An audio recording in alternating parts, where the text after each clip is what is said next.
I will start my speech in 3, 2, 1. This house believes that the state should think about mitigation first before relocating.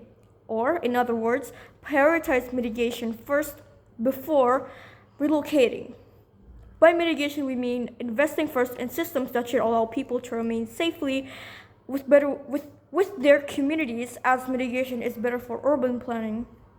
Relocation should remain available as a second option, at least when the mitigation becomes impossible or not possible for the moment. People.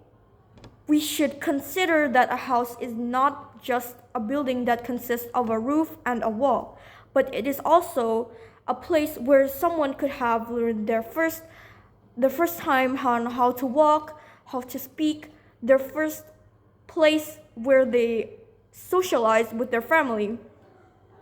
It could also be a place where a shop was born and has fed a family for ages and has helped them or their economy.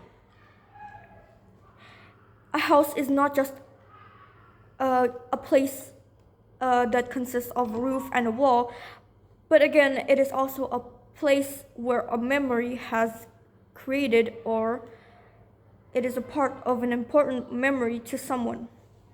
When the governments relocate communities, they often speak in the languages of efficiency with something like move people out of danger. But to people that being moved, it can also be heard something like your house is no longer worth protecting for. So my first argument is that mitigation preserves both safety and dignity. Relocation is mostly presented or seen as the safest option because it removes people from the risk.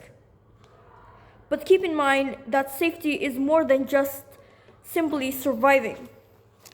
If people lose their livelihoods and they lose access to an important place like school and become socially isolated, then it should be known that the state has not succeeded on solving vulnerability, but it has just transformed it.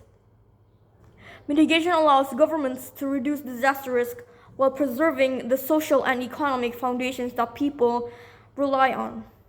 Relocation often moves a problem geographically, while mitigation addresses the conditions that make communities vulnerable in the first place. Relocation should be a last option because it asks people to bear the burden of adaptation alone. Think about what relocation actually means. Who leaves it? Who leaves first? Usually not the wealthy. Now, at the end of this debate, this is not about choosing sentiment over safety.